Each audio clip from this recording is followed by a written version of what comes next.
community where we have promised to care for and to learn from each other. Together, we seek to deepen and broaden our faith and understanding.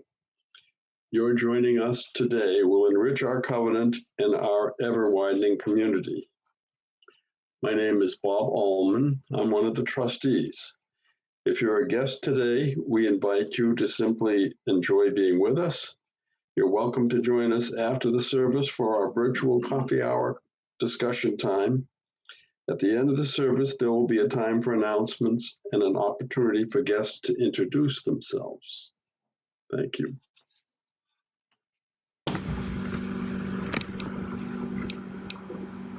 Please still stop. Okay.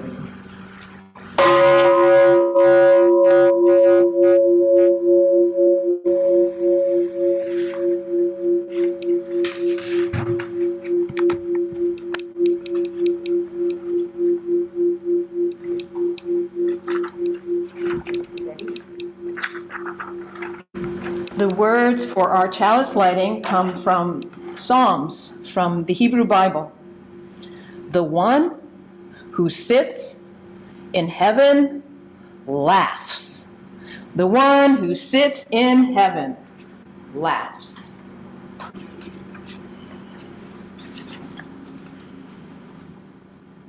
Good morning. It is wonderful to be with you this morning.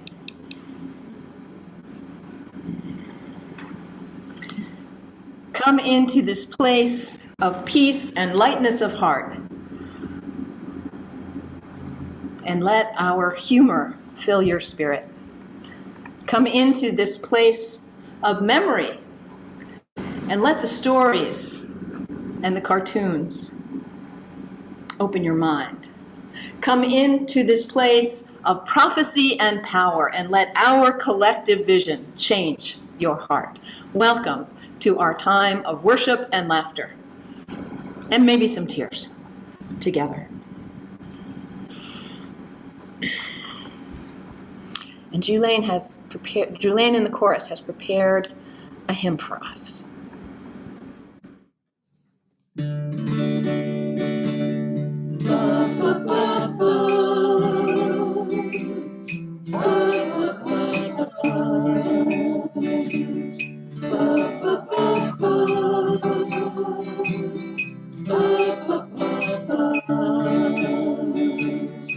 Break not the circle of the living love, where he will grow, forgive and forgive. Break not the circle, make it wider still, till it includes, embraces all the living. Ba ba ba ba, ba ba ba ba, ba ba ba.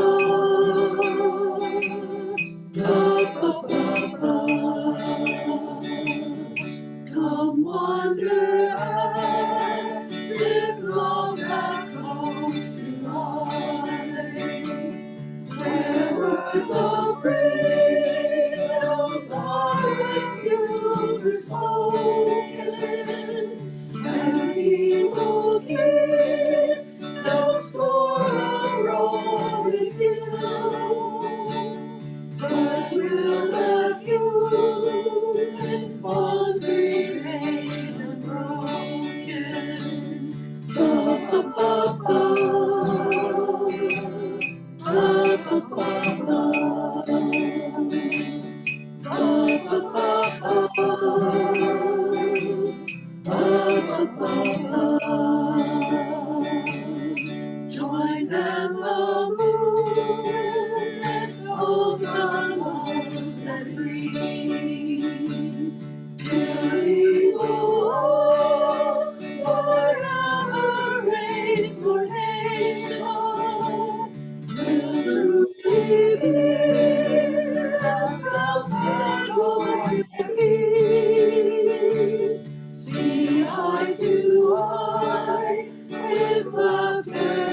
Good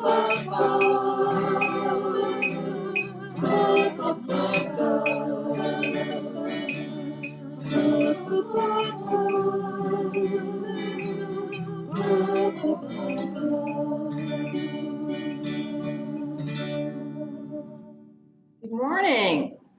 This was a really, really, really hard sermon to work on because there's so much wisdom in The Simpsons. We are here to celebrate the gospel according to The Simpsons. The Simpsons, the cartoon show on Fox Network. And we're going to start with quiz. So, what is the longest running? You can unmute and call out your answers. What is the longest running sitcom on television? What is the longest running animated show on television? Simpsons. What do the Simpsons do on Sunday? Watch TV. Watch TV, sit on their sofa. Donuts. Eat donuts. After, but first, what do they do? Come on. Go to church. They go to church! For goodness sake, what's wrong with you all? The Simpsons go to church on Sunday. But what happens when Reverend Lovejoy is preaching?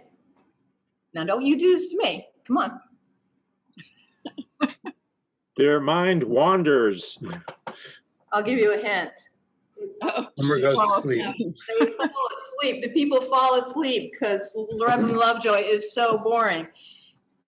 And what are the techniques that Reverend Lovejoy tries to wake people up during the sermons? I'm getting some ideas here for when we're back in person. Anybody Hands remember? out donuts. I don't know. Hey, and I got a Davida. All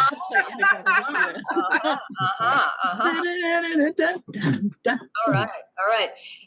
He has techniques like under the pulpit. He's got like horns and stuff, like to wake people up. So at one point, when Homer has fallen asleep, and so there's some loud noise that happens, and Homer suddenly wakes up. What does he say? Remember that episode? Marge, change the channel. Oh!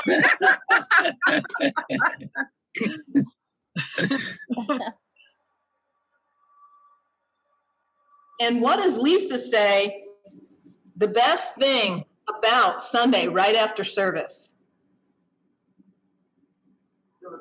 Donuts. It's the longest time before she has to sit in church again. And so I asked you, what do the Simpsons do on Sunday? And some of you said, watch TV. And they do. And Homer, what does Homer say is the best thing about watching football on Sunday? Remember that one? He says it washes away the bad taste in your mouth left by church. Tim's here. Get him while they're holy, fresh from God's brain to your mouth. And now, please rise for our opening hymn, In the Garden of Eden by I, Ron Butterfly.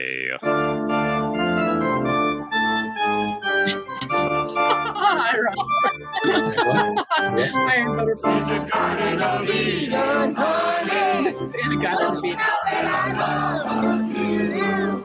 In the Garden of Eden, baby. Don't you know that I'll always be true?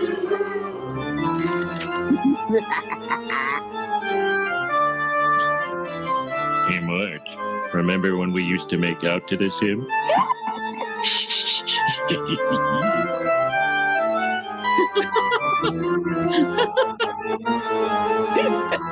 Oh, just come with me, and take my hand. Wait a minute, This sounds like rock and or roll.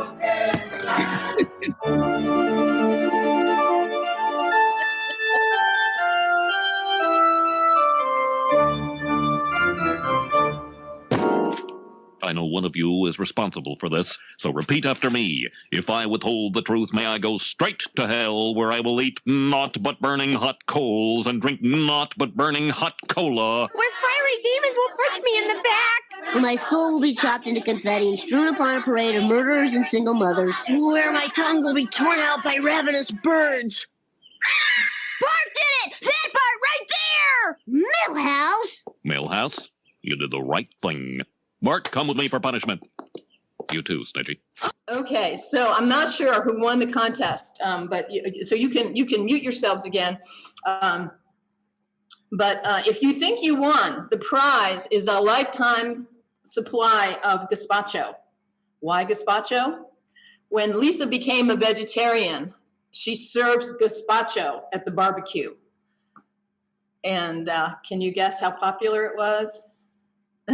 Not very popular. Gazpacho is cold tomato soup. So the Simpsons, they make fun of church. They make fun of everything. They make fun especially of church. And you may recall when they first came out in the 1980s, it was quite a stir. Kids were not allowed to wear Simpson paraphernalia to school. Preachers preached from their pulpit fiery sermons condemning the Simpsons. Parents were very concerned and said, what is this awful thing going on television? Let's keep our vulnerable children away from this. But a few years later, what happened? There's a real turn.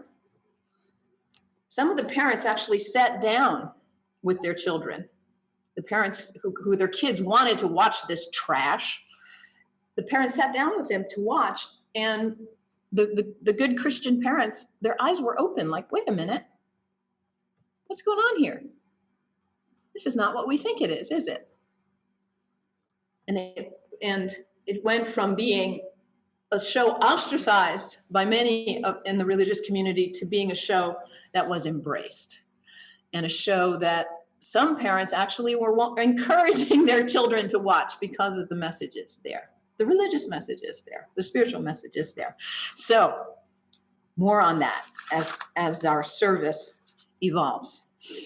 And you have heard me preach from this pulpit many times. Blow up your TV. You've heard me say that. If you've been here listening to me for any of these years, I've said it over and over again. And you may not know, but that's a reference to a song by John Prine, a song written by John Prine. So I still say, blow up your TV, but if you can't blow up your TV, then watch The Simpsons. And we have a performance of Blow Up Your TV by Bill. Thanks, Bill. What are we here for? Let's say our affirmation together. Love is the doctrine of this church. The quest for truth is its sacrament, and service is its prayer. To dwell together in peace, to seek knowledge in freedom, to serve the needs of all beings, to the end that all souls shall grow into harmony with the divine.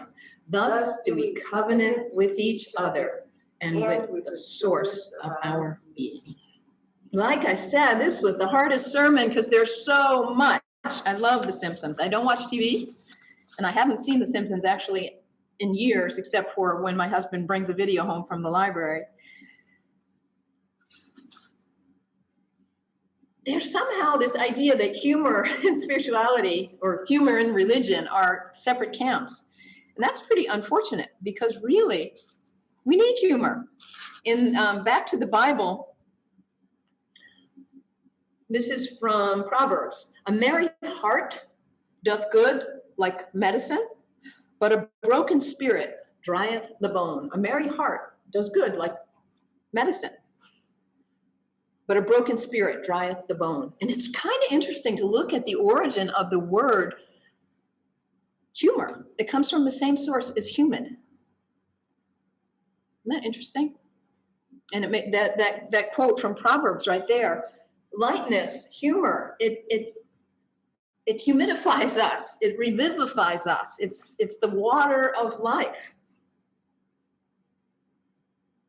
And this quote is from Conrad Hyers. Humor is not the opposite of seriousness. Humor is the opposite of despair.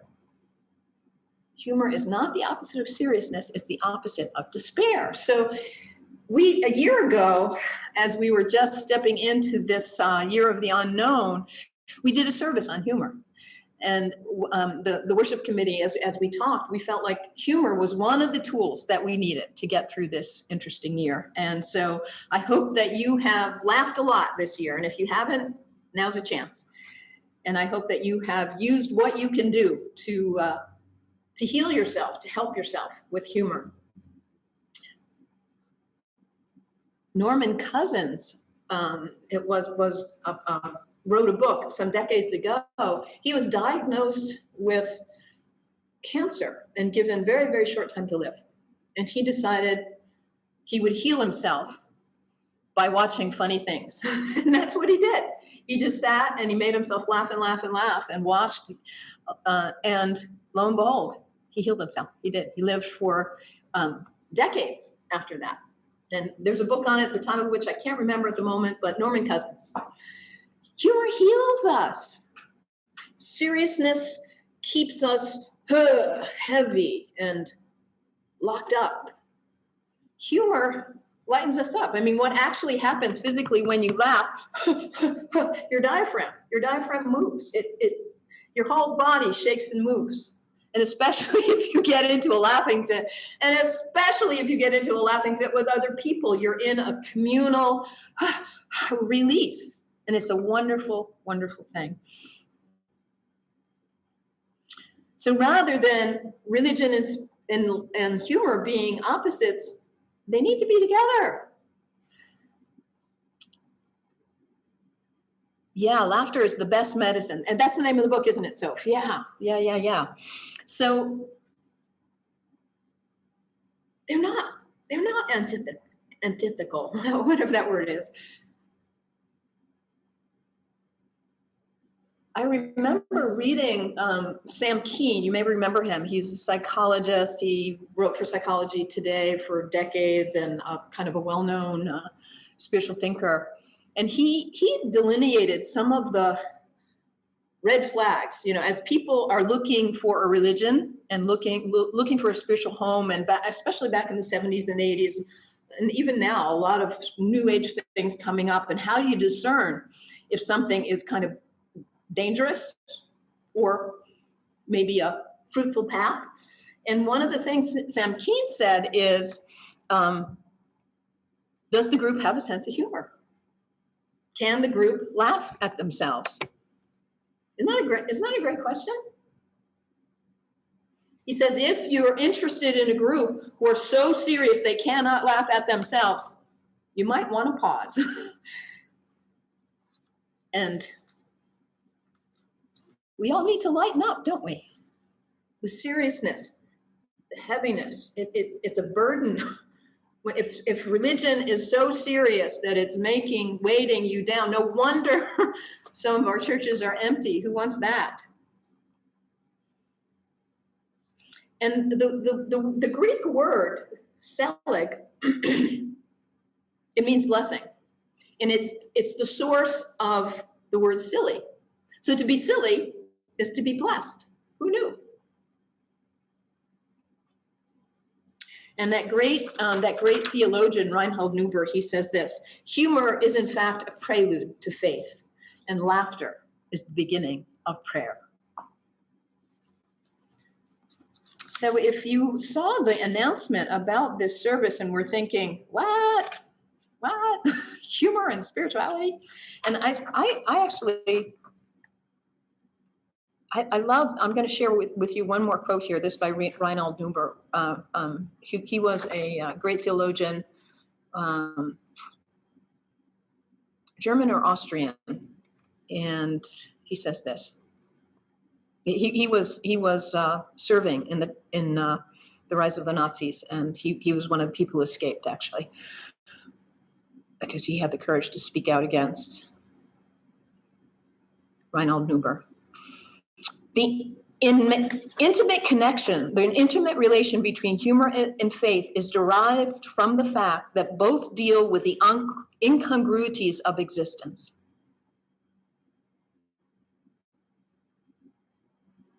Existence doesn't make sense, does it? There's so many there's so many things you're like, what, really? So continuing with Reinhold Niebuhr.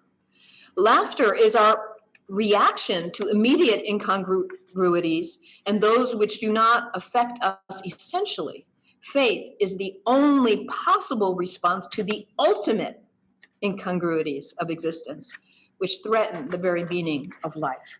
So humor is a way of dealing with the bizarreness, and we need it. We absolutely need it. We need it all the time. We especially need it in times when the incongruities, the bizarreness of life can be overwhelming.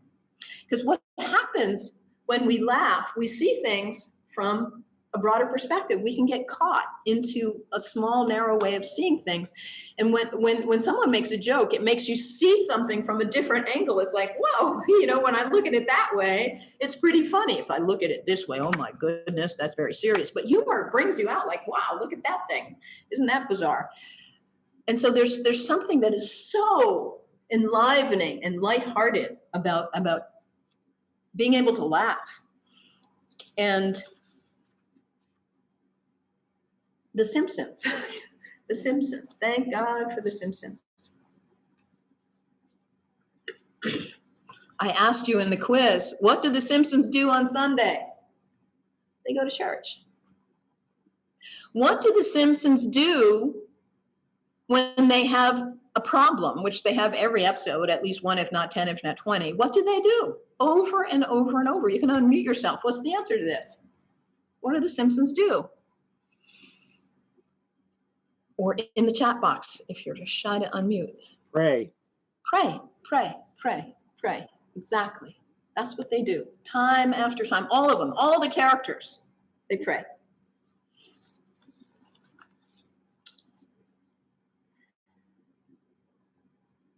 And what do the Simpsons do before meal? They say grace. In so many ways, The Simpsons is the model Christian family. You're going to be freaked out to hear me say it, but it is true. The Simpsons are the model Christian family in many, many ways. And what makes The Simpsons stand out from everything else on TV? Well, I don't know because I don't watch it. But Four fingers. But what I read anyway of what makes The Simpsons stand out is just that. There is no other show where people are going to church. There's no other show where people are saying their prayers. There's no other show where people are regularly saying grace and expressing gratitude. There isn't a show where forgiveness is such a central part, because they're always goofing, but they come back together. And there isn't another show where they really wrangle with big spiritual questions.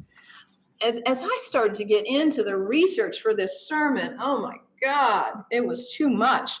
There are dissertations, there are theses, there are books, there are websites, there are courses at theological schools. They're on The Simpsons and The Simpson theology. So one of them that I'll lift up to you, this is by a PhD student in theology at the University of St. Andrews, Sean Bawalski. And somebody did this analysis. Religion appears in nearly 70% of the episodes. 70% of the episodes have at least something about religion.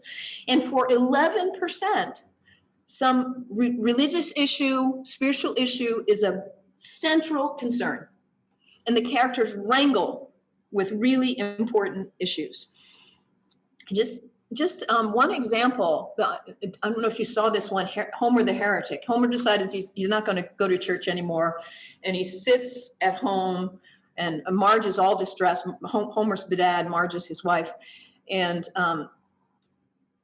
Marge is all distressed. She tries to save his soul, get him to go back to church. He won't. So he's indolently lounging on the couch on Sunday morning while everyone else in the whole town, as you saw in the Garden of Eden, that little clip, everyone in town is there, almost. I mean, there's a synagogue in town and other religions, but everyone who ascribes to sort of a broad Christian faith, they're all there, except Homer. He's at home on the couch and he's having a great time, being indolent, but he sets the couch on fire, smoking, and the house starts to fall. The whole house catches on fire, and then the volunteer fire department shows up, and they save him. They take Homer out. They have to save him twice, Homer. So they drag him out of the house, and then he's like, "God, why did you do this to me? This is terrible. I'm a horrible person. God, my house is burned down." But what does Reverend Lovejoy say there? So the people show up to save Homer. Ned, the next door neighbor, Ned Flanders, the model Christian, Apu, who is the Hindu Quickie Mart owner, and Krusty the clown, who goes to the synagogue. He's Jewish. So Ned, the good, solid Christian neighbor says, "Homer, God didn't set your house on fire." And Reverend Lovejoy, the minister, says, "God is working through the hearts of your friends and neighbors who came to your aid, be they Christian, Ned, be they Jewish, Krusty, or be they miscellaneous, Abu, the Hindu." And Abu indignantly says, Hindu, there are 700 million of us." And the Reverend says, condescendingly, "Oh yeah, that's super." So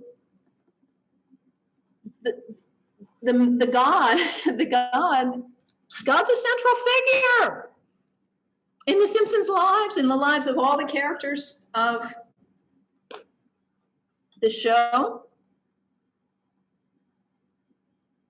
And God is a loving God. God is not a judgmental God. God acts through the neighbors who pull the nitwit Simpson, Homer, out of his burning house and reassure him that it wasn't God who tried to burn down his house. It was his own stupidity, but he was saved by the pluralism of his community. I have here, I don't know if you can see this very well, the Norman Rockwell painting. This way? Is that good? Okay. A little bit more. The Norman Rockwell painting, "Do unto others as you would have them do unto you." The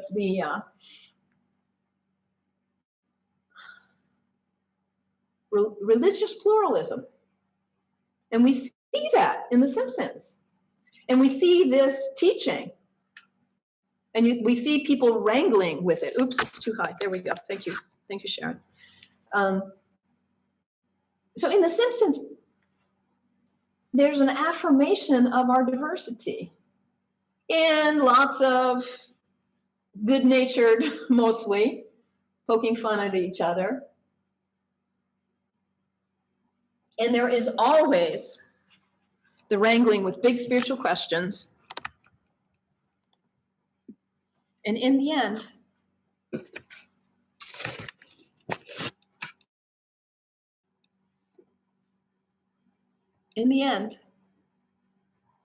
they always do the right thing.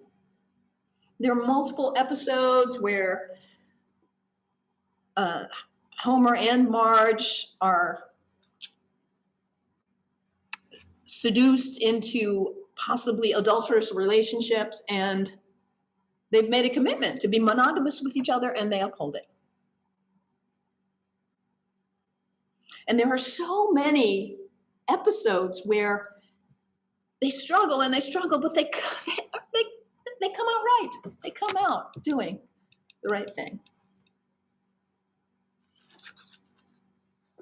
And there's at the end of that particular episode, or is it a different one? I can't remember. No, it's a Christmas episode where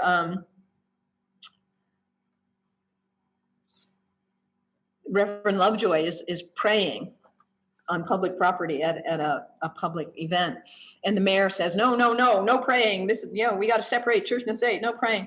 And so in response, Homer does an impromptu prayer. Let's just say that on this day, Christmas Day, on this day, 1,000,000 years ago, a dude was born who most of us think was magic, but others don't. And that's cool, but we're probably right. Amen. So that's Homer's prayer. And it's so mixed up, 1,000,000 years ago. Well, Christ didn't live then, and the dude is Christ. And there's a pagan slant to it, that the idea that he was born, well, he wasn't really born then. And, Homer gets it completely wrong, but in other ways, right. And one of the things I really love about The Simpsons is they make fun of everyone. They make fun of absolutely everyone. So many of the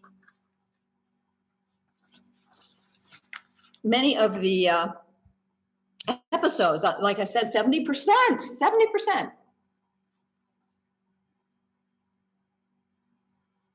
have religious content, and 11% deal specifically with ethical dilemmas, moral dilemmas. And one of the groups, Simpsons is an equal opportunity satire. They make fun of absolutely everyone and everything. And one of the groups, of course, they make fun of is Unitarians. Anybody got some good Unitarian lines from The Simpsons? If you do, you're welcome to unmute yourself. I had mine, but I think I forgot to print them out. So the ones I remember are these. So Lisa is at the ice cream social, and Reverend Lovejoy serves her a bowl of ice cream, and the bowl is empty. And what does Reverend Lovejoy say? He says, yeah, that's Unitarianism.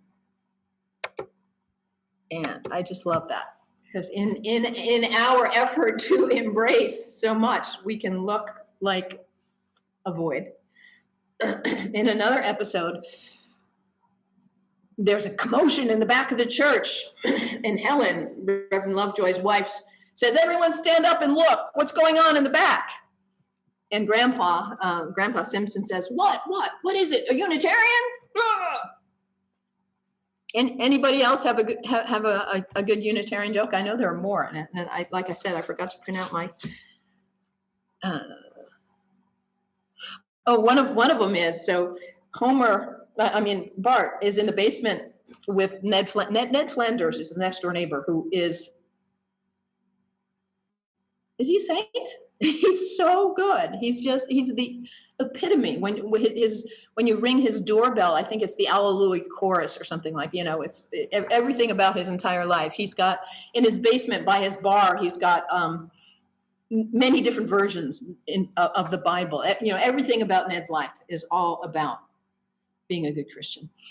And so his two sons, Todd and Rod, are in the basement playing a game, Convert the Heathens, with Bart.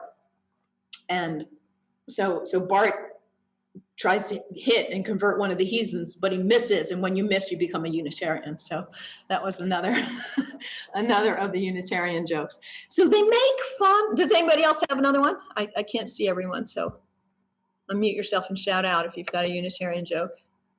I'll put on okay. Okay. If you've got one, you can share it in the coffee hour. So I love that about The Simpsons, is that they make fun of everyone. And so when the ministers were so concerned about their children's minds being polluted by this nonsense in the Simpsons show, and they sat down and they started watching, they were like, wait a minute. This is not what we thought it was. there's actually good Christian values here. And the family goes to church together, and the family prays together, and the family wrangles with spiritual issues together. And so the Simpsons went from being sort of poo-pooed and marginalized and attacked to being embraced by many, many people of many different religions. The editor of Hinduism Today loves The Simpsons. Other people, other Hindus are offended, but the majority of Hindus love The Simpsons in America, the research that's been done. And many, many Christians love The Simpsons. And you're not going to believe this one. I almost couldn't believe it. This is from, I don't speak Italian, so sorry, L'Osservatore Romano. It's the Holy See's official newspaper. That's the Holy See is the Pope. Praise The Simpsons. So the official newspaper of the Pope, praise The Simpsons for its realistic way of dealing with religion. This is a quote from that. Homer finds in God his last refuge, even though he sometimes gets God's name sensationally wrong. There are just minor mistakes after all. The two know each other well. Homer and God know each other well. So even Rome, even the Catholic Church from the Pope's newspaper is endorsing The Simpsons. Who knew? So part of what is so wonderful about The Simpsons is that they're realistic. In certain ways, they're realistic. The majority of Americans believe in God. How about that? It's declined somewhat. When the Simpsons has been around for decades now, decades. How many episodes? Anybody remember?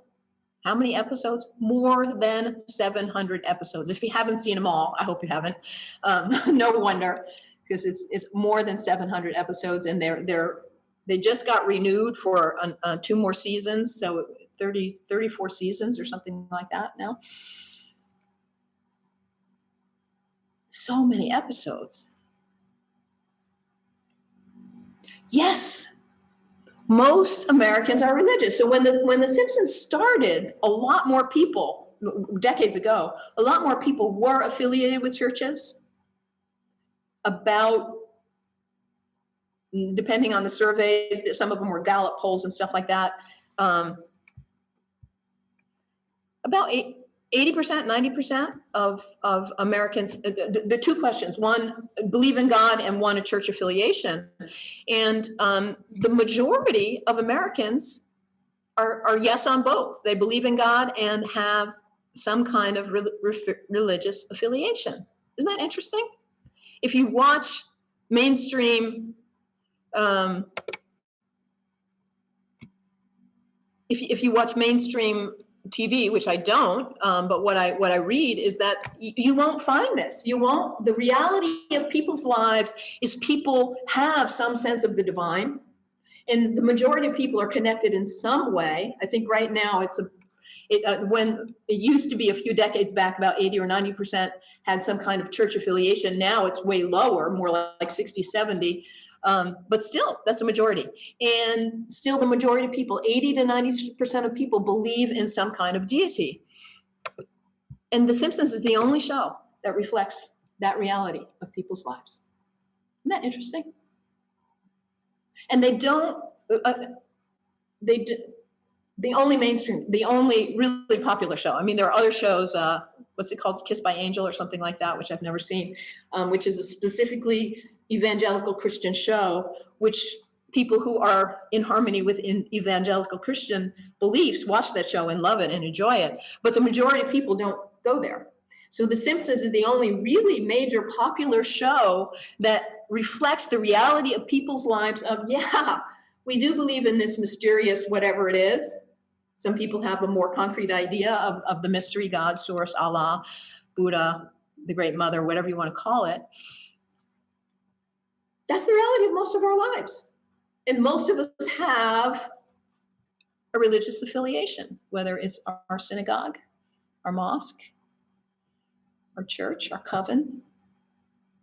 And the Simpsons is the only place you can go and see that spirituality of your life. And all of us wrangle with, is this the right thing to do? One of the episodes has to do with the question, is it stealing to take somebody else's, God, I'm so not a TV person. I can't even find the right word. When you have TV channels come into your house, what's that thing called? No, come on, you know what I mean. No, like the box, no, a subscription to a company that gives you shows, right? What's that thing called? Come on, give me a hint. Folks, I don't watch TV, I'm lost. You know, channels that you buy, right? Channels that you buy. Cable. Cable, that's it. Cable. Okay, so is it stealing to take cable from someone else, you know, without paying? And there's a whole episode about this. And finally, Homer is convinced that it is stealing, and he decides to turn it off, but only after the end of the football game, of course. You know, that he would disconnect. And his bratty son Bart is there, but Dad, and Bart rattles off all the other things on cable that Bart wants to see that he's not going to get to see because his dad has decided, yes, this actually is stealing. So we all wrangle with big spiritual questions, whether it's cable or death or the big questions we're all wrangling with this year. And The Simpsons helps us look at these questions with a lightheartedness, with fun, with humor, with ease. And The Simpsons teaches moral lessons. Do unto others as you would have others do unto you. They teach charity. They teach compassion. There's an episode, the school bus driver who smokes pot, and he's kind of an underachiever. His name escapes me at the moment. So he is homeless. And Bart invites him to live in the garage. And Homer's like, why are we letting that loser, why are we letting him in our house? And Marge says, I'll tell you why, Homer. It has to do with Christian charity. And Homer says, Christian charity? What does this have to do with Christian charity? A female wrestler, you know, a naked female wrestler. Evidently, there's a female wrestler whose name is Christian Charity, and that's what Homer thinks.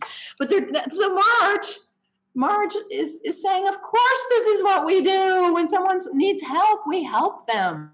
We help them. This is the way to live in the world. These are the lessons that are behind The Simpsons. So how about you? Do you hate The Simpsons? Or maybe you used to. Maybe I've wet your whistle in terms of some other perspectives on who they are. The person I think I love the most in The Simpsons is Lisa. I just love Lisa. She's brilliant. And there's an episode where Bart sells his soul to his little friend Milhouse for $5. And after that, because Bart doesn't, who needs a soul? I can buy comic books for $5. And so Bart goes, then after selling his soul, when he goes to the automatic doors, they don't open anymore. And all kinds of other weird things keep happening in Bart's life. And he doesn't even enjoy the Itchy and Scratchy show anymore. What? And then Bart starts to think, wait a minute, maybe there was something to it. Maybe I can get my soul back. So Bart is distraught. He just feels like this emptiness since he sold his soul. And he goes to Milhouse and says, I want to get my soul back. And Milhouse says, sorry, I sold it to the guy down at the comic store, the guy who runs the comic shop. And Bart goes down to the comic shop and says, I want my soul back. Please, let me buy my soul back. And the comic guy says, sorry, I sold it on already to somebody else, and I promised I wouldn't say who has it. So now Bart is distraught. He's without his soul. What's he going to do? And he's in his room and he's praying. That's what Simpsons do. They pray. When there's hardship, they pray. It's some dumb prayer that makes no sense. Of course, a Bart prayer, which I can't remember. But then his soul alights and comes back to him. And it was his sister, Lisa, who went down to the comic shop and bought back his soul. I love Lisa. And like I said, she's a vegetarian. And where did Lisa turn as she was getting ridiculed and trying to figure out how to be a good vegetarian? Where did she turn? She turned to Abu in the Quickie Mart. Abu, who was a Hindu. And Abu in the lounge, the employee lounge, he has Ganesha. So Abu is a vegetarian. He's a Hindu. This is Lord Ganesha, who's got the head of a elephant and the body of a human, one of the saints in the Hindu pantheon. So Abu gives Lisa some solace and advice and support in her new journey of vegetarianism. And at one point, Homer's in the Quickie Mart, and he sees the statue of Ganesh. And Homer feeds Ganesh a peanut. And Abu says, do not feed my God a peanut, and tosses Homer out. So how about you? I love The Simpsons. I love them because they reflect the reality of our lives, and nothing is sacred. They make fun of absolutely everyone and everything.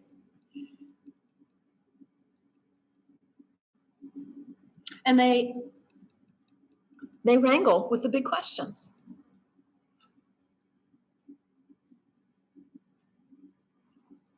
What about you? Is stealing cable really theft? What about the other things that you're engaged in your life that you're wondering about?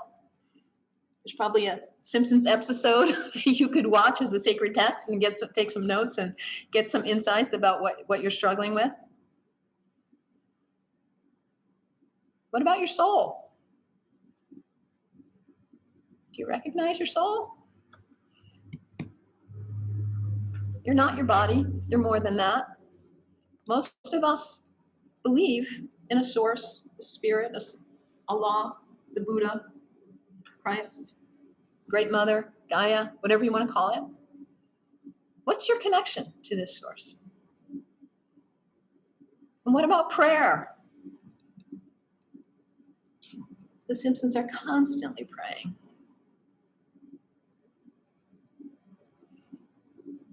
And especially the prayer of gratitude. One of the great, great Christian saints says, if you pray just one prayer, and that prayer is thank you, that's enough. That's enough. You pray just one prayer, and that prayer is thank you, that's enough.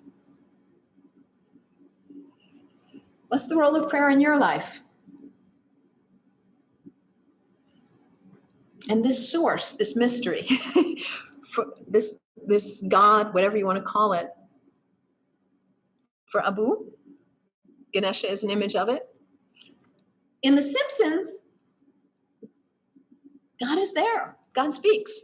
This source, this mystery, intervenes in times of trouble.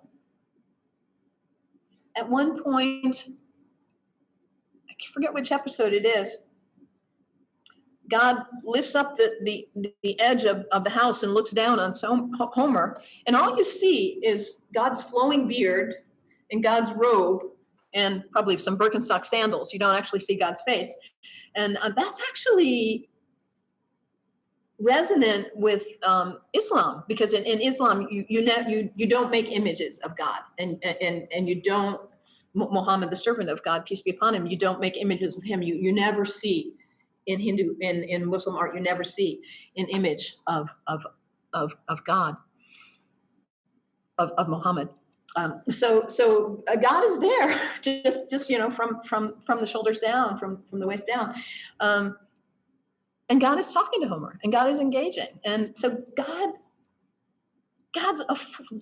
Allah, the source, whatever you want to call it, is a force in their lives,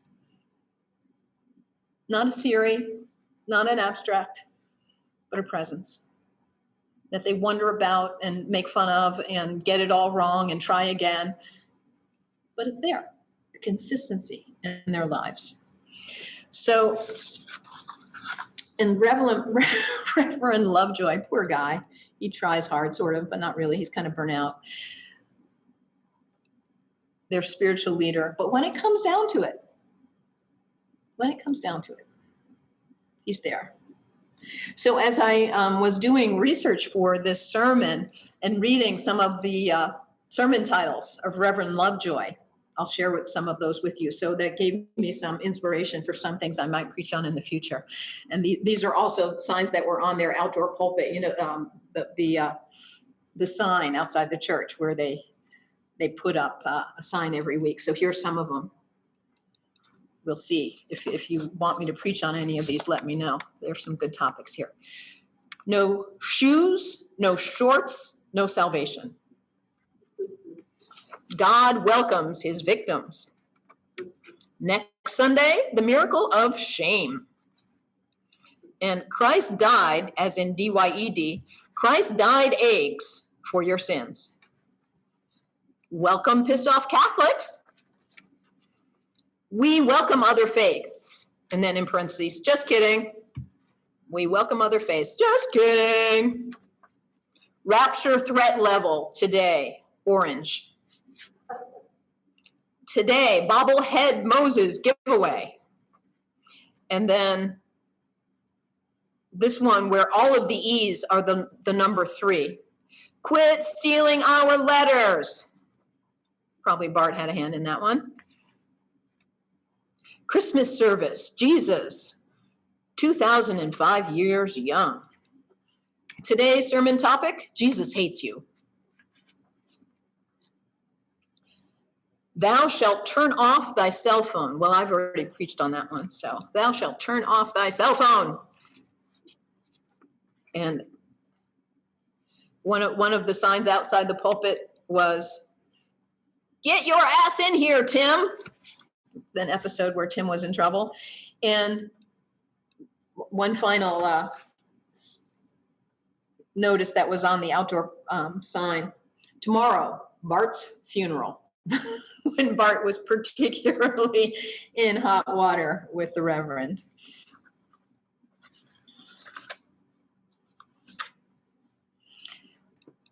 As we have been traveling this year, this interesting year together, I keep lifting up to you the question of who is other? Who is other?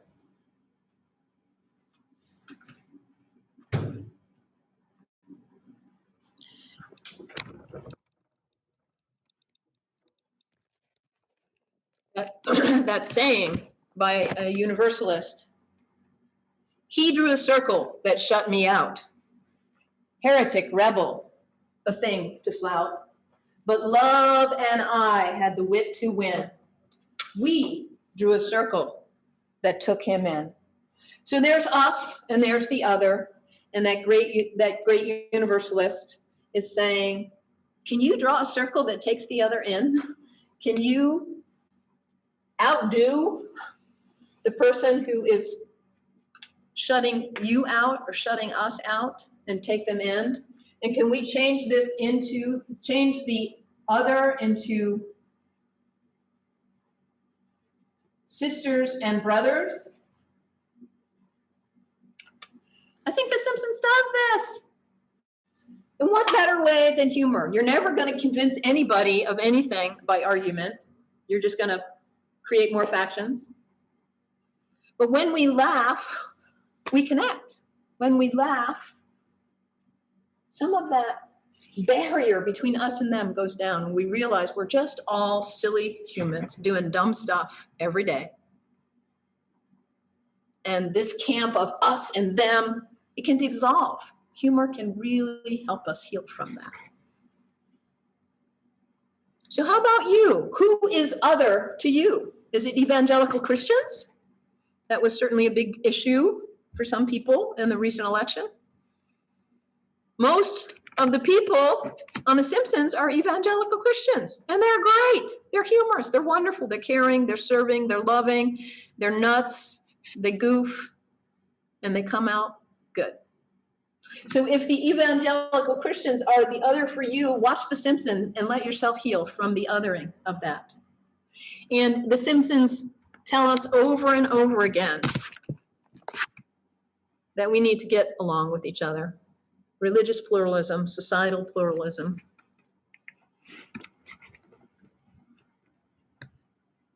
And one of the other messages that I have shared with you over and over this year is from Einstein. We cannot solve the problems that we have created with the same thinking that created the problem. I said that wrong. Let me try it again. We cannot solve the problems with the same thinking that created it. We need new thinking. We look around in our world and we see challenges.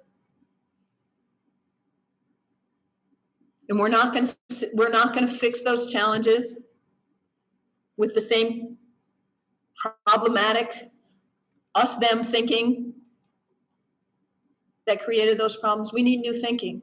And what happens when you laugh? You open up, you loosen up. Your mind opens. You see things from a different perspective. Something that seems so serious suddenly seems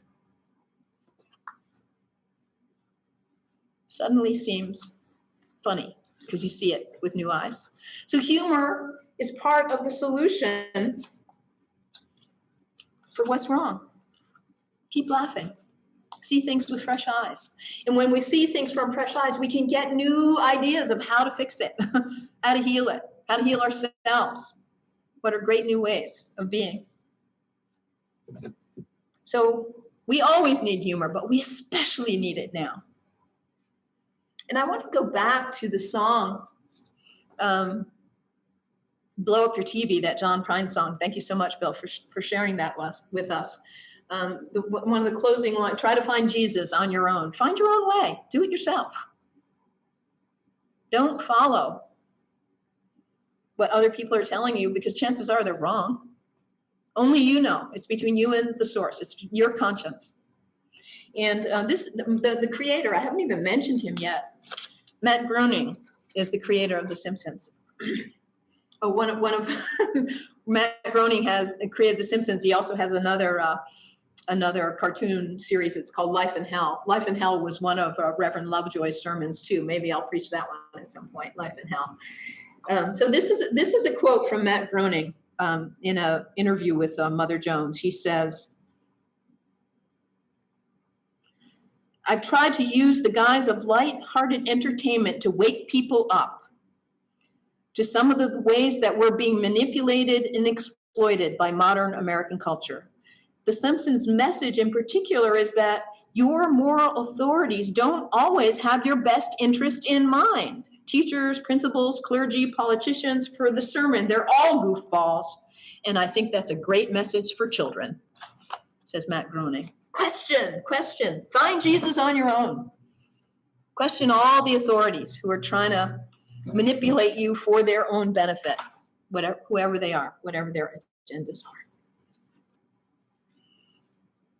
So find some humor in your life. And if you need a special dose of humor, Jeff Taft Dick, who is a member of our congregation, publishes every Friday, TGIF, Thank God It's Friday, full of humor. So you can email Jeff or just put your name in the chat box and we can link you up so that you can sign up get Jeff's weekly dose of humor.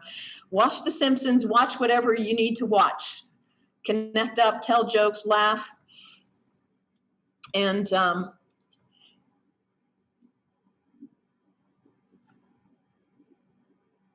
yeah.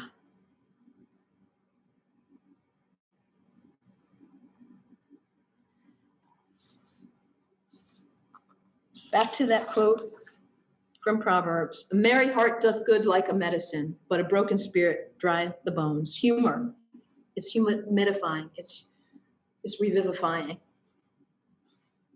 You need it. We all need it.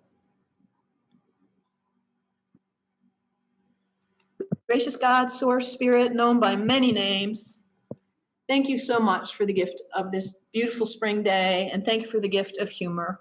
You know us, silly humans, we get caught up in our minds and caught up in our thoughts, and we get so serious and heavy, and we go trudging through your beautiful paradise. Help us lift our hearts, our minds, our eyes to the beauty around us. Help us lift our minds and hearts to joy and to each other.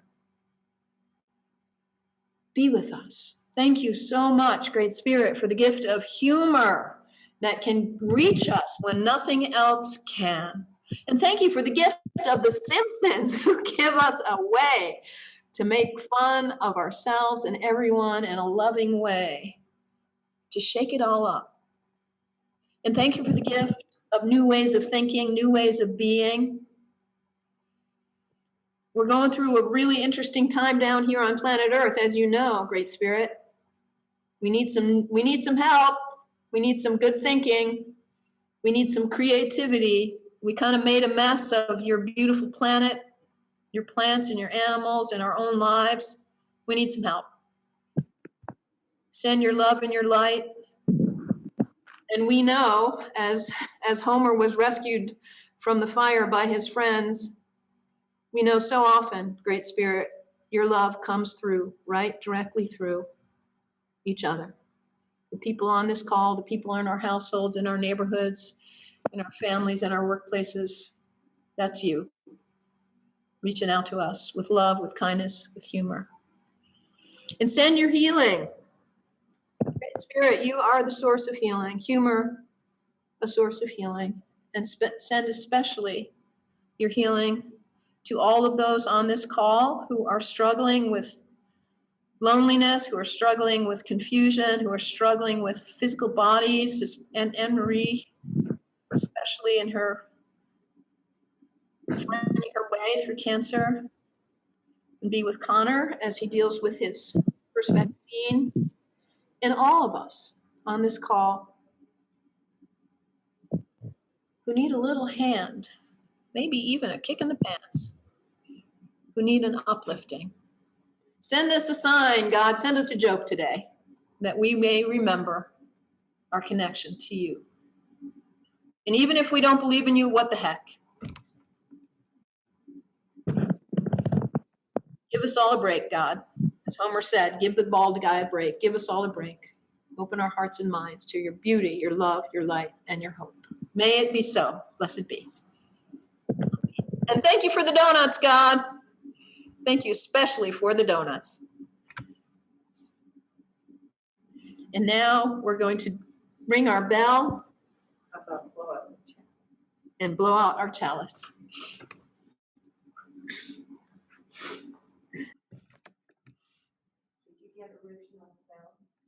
No, let me do that. Hang on.